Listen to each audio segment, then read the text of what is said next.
Chapter 19, The Egg Sack.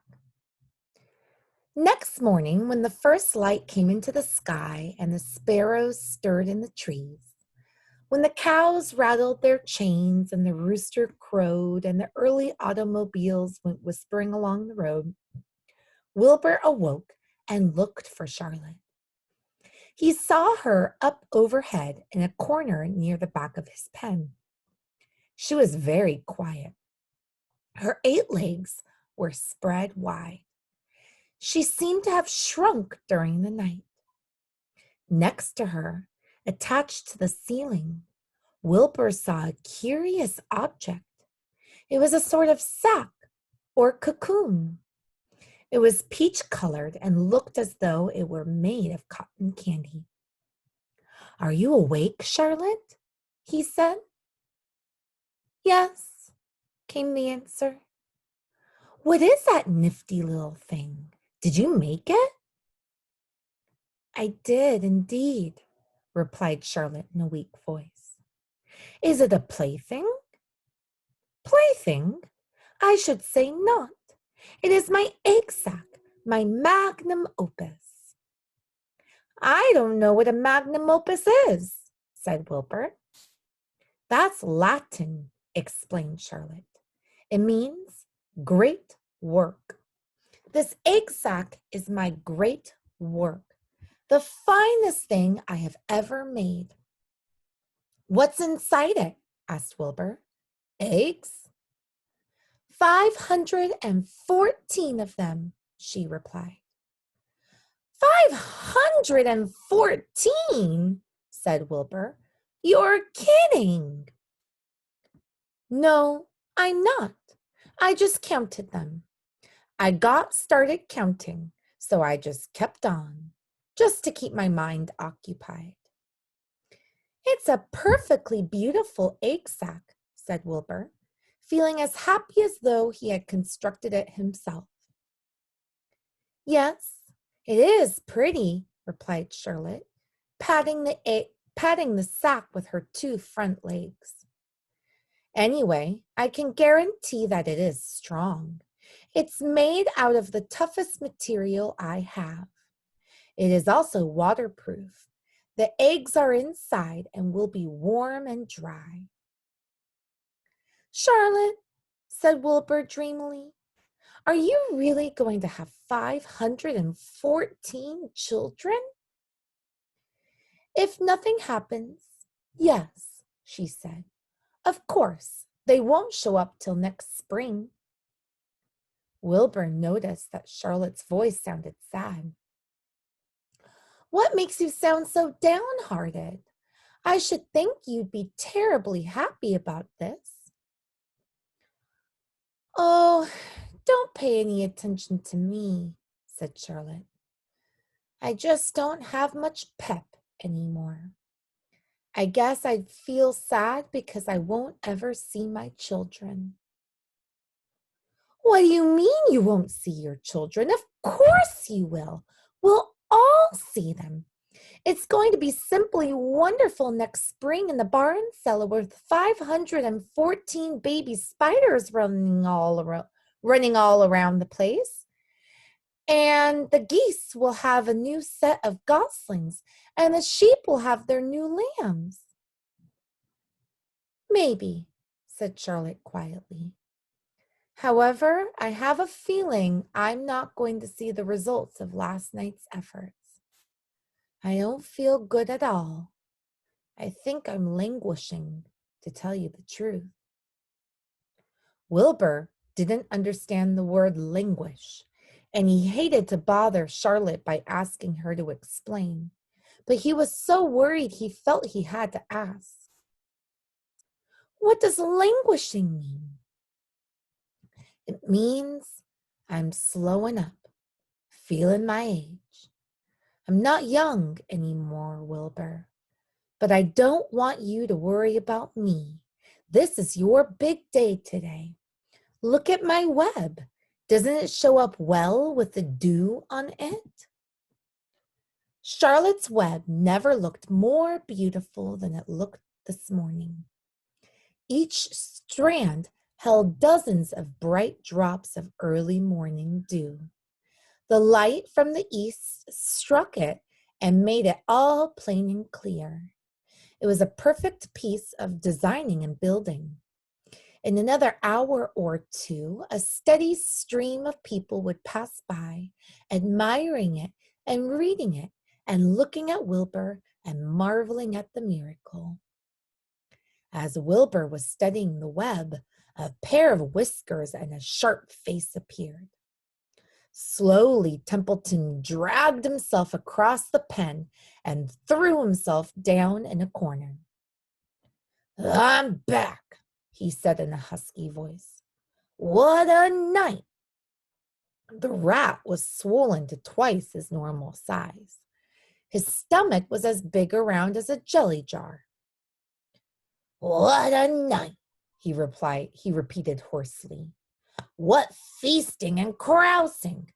A real gorge. I must have eaten the remains of 30 lunches. Never have I seen such leavings, and everything well ripened and seasoned with the passage of time in the heat of the day. Oh, it was rich, my friends, rich." "You ought to be ashamed of yourself," said Charlotte in disgust. "It would serve you right if you had an acute attack of indigestion."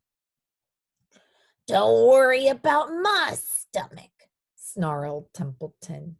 "It can handle anything. And by the way, I've got some bad news. As I came past that pig next door, the one that calls himself Uncle, I noticed a blue tag on the front of his pen. That means he has won first prize. I guess you're licked, Wilbur. You might as well relax. Nobody's going to hang any medal on you. Furthermore, I wouldn't be surprised if Zuckerman changes his mind about you. Wait till he gets hankered for some fresh pork and smoked ham and crisp bacon. He'll take the knife to you, my boy."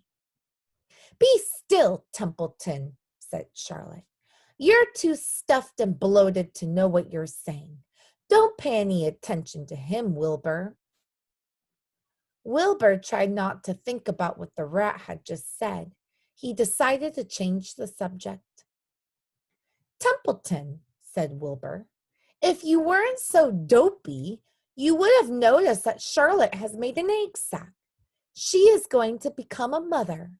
For your information, there are 514 eggs in that peachy little sack."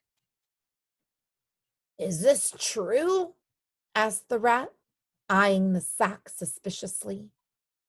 "Yes, it's true," sighed Charlotte. "Congratulations," murmured Templeton. "This has been a night."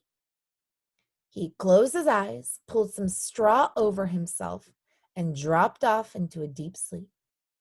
Wilbur and Charlotte were glad to be rid of him for a while. At 9 o'clock, Mr. Arable's truck rolled into the fairgrounds and came to a stop at Wilbur's pen. Everybody climbed out. "Look!" cried Fern. "Look at Charlotte's web. Look what it says." The grown-ups and the children joined hands and stood there, studying the new sign. "Humble," said Mr. Zuckerman. "Now isn't that just the word for Wilbur?" Everyone rejoiced to find that the miracle of the web had been repeated. Wilbur gazed lovingly into their faces. He looked very humble and very grateful. Fern winked at Charlotte. Lurvy soon got busy. He poured a bucket of warm slops into the trough, and while Wilbur ate his breakfast, Lurvy scratched him gently with a smooth stick. "Wait a minute," cried Avery. "Look at this."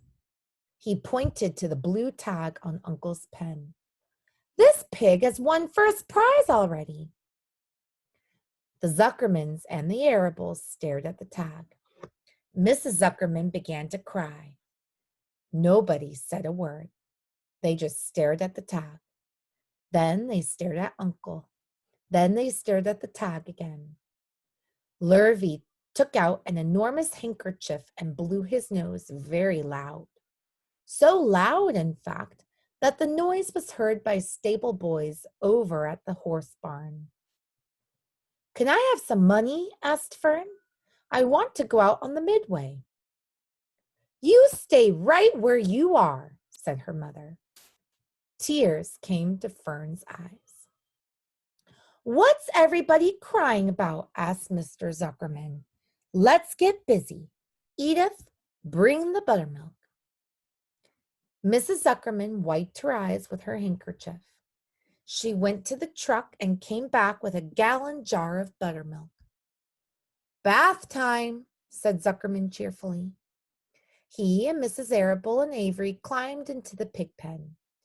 Avery slowly poured buttermilk on Wilbur's head and back, and as it trickled down his sides and cheeks, Mr. and Mrs. Zuckerman rubbed it into his hair and skin. Passersby stopped to watch. Pretty soon, quite a crowd had gathered. Wilbur grew beautifully white and smooth. The morning sun shone through his pink ears. He isn't as big as that pig next door, remarked one bystander, but he's cleaner. That's what I like. So do I, said another man. He's humble, too, said a woman, reading the sign on the web. Everybody who visited the pig pen had a good word to say about Wilbur. Everyone admired the web. And of course, nobody noticed Charlotte. Suddenly, a voice was heard on the loudspeaker. Attention, please, it said. Will Mr. Homer Zuckerman bring his famous pig to the judge's booth in front of the grandstand? A special award will be made there in 20 minutes. Everyone is invited to attend. Crate your pig, please, Mr. Zuckerman, and report to the judge's booth promptly. For a moment after this announcement, the Arables and the Zuckermans were unable to speak or move. Then Avery picked up a handful of straw and threw it in the air and gave a loud yell. The straw fluttered down like confetti into Fern's hair. Mr. Zuckerman kissed Mrs. Zuckerman. Mr. Arable kissed Mrs. Arable. Avery kissed Wilbur. Lurvy shook hands with everybody. Fern hugged her mother. Avery hugged Fern. Mrs. Arable hugged Mrs. Zuckerman. Up overhead in the shadows of the ceiling, Charlotte crouched unseen, her front legs encircling her egg sac. Her heart was not beating as strongly as usual, and she felt weary and old, but she was sure at last that she had saved Wilbur's life, and she felt peaceful and contented. We have no time to lose, shouted Mr. Zuckerman. Lurvy, help with the crate. Can I have some money? Asked Fern. You wait, said Mrs. Arable. Can't you see everybody is busy? Put that empty buttermilk jar into the truck, commanded Mr. Arable. Avery grabbed the jar and rushed to the truck. Does my hair look all right? Asked Mrs. Zuckerman. Looks fine, snapped Mr. Zuckerman, as he and Lurvy set the crate down in front of Wilbur. You didn't even look at my hair, said Mrs. Zuckerman. You're all right, Edith, said Mrs. Arable. Just keep calm. Templeton, asleep in the straw, heard the commotion and woke.